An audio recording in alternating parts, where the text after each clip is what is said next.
Simply having the knowledge is going to set you apart from a lot of people. Think about the way social media works and the way your brain works, and how neuroplasticity of your brain is, connected to the way we consume social media, and why it can be very difficult to get, rid of social media. My name is Sofia Sapiens, and today I'm going to teach you about neuroscience. Here's a little disclaimer.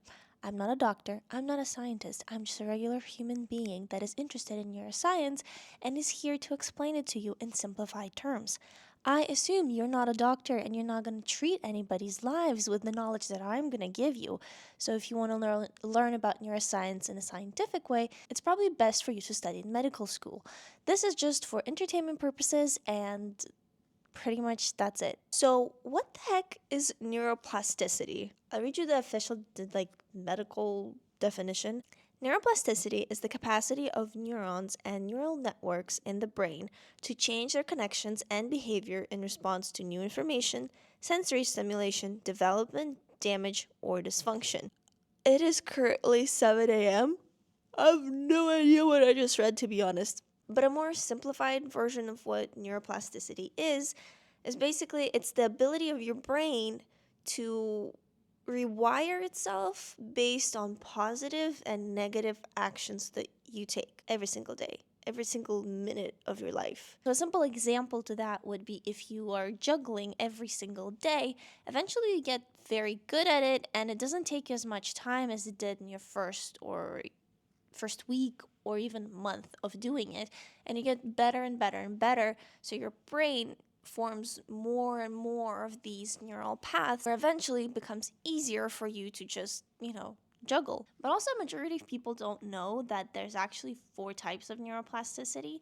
There is homologous area adaptation, compensatory masquerade, cross-modal reassignment, and map expansion. I don't think I've heard anyone talk about this, which is really weird. But anyway, let's say that this is your brain, and one of these arrows is your neural path. This path is responsible for you writing with your dominant hand. So this pathway is very, very well established, and it is engaged every single time you use your dominant hand. But let's say one day you wake up at 5 a.m. and decide that you no longer want to be a lefty, and now you want to be right-handed. You want to write with your non-dominant hand. So the second that you pick up the pen and start writing with your non-dominant hand, your brain is going to get confused. Your brain won't have the same neural path that you have for your dominant hand.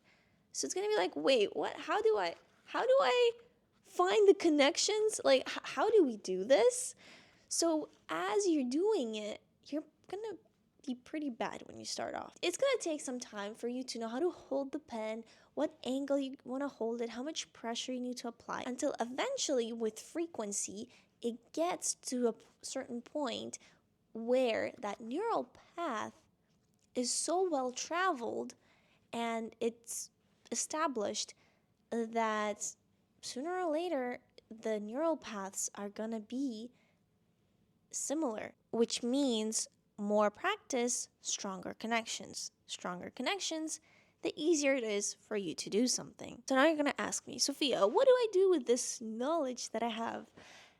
Simply having the knowledge is gonna set you apart from a lot of people.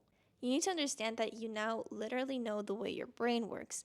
It's a simplified version and probably not scientifically correct in certain ways, but it's practical in life. And if you ever want to learn a new skill, or you want to get rid of a bad habit that you have, you now know the logistics behind it in your brain.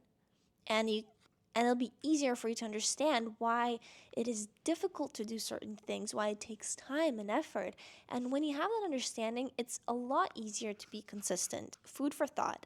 Think about the way social media works and the way your brain works, and how neuroplasticity of your brain is, connected to the way we consume social media, and why it can be very difficult to get rid of social media sometimes. In the meantime, I would strongly suggest that you educate yourself on your brain, the way it works, the research that's out there. I'll be doing it on this channel in this similar format. And if you want to help create a community of individuals interested in topics like these, don't forget to share and subscribe. I want to have a fun outro, so if you guys can help me come up with one, that would be so great. Anyway, bye.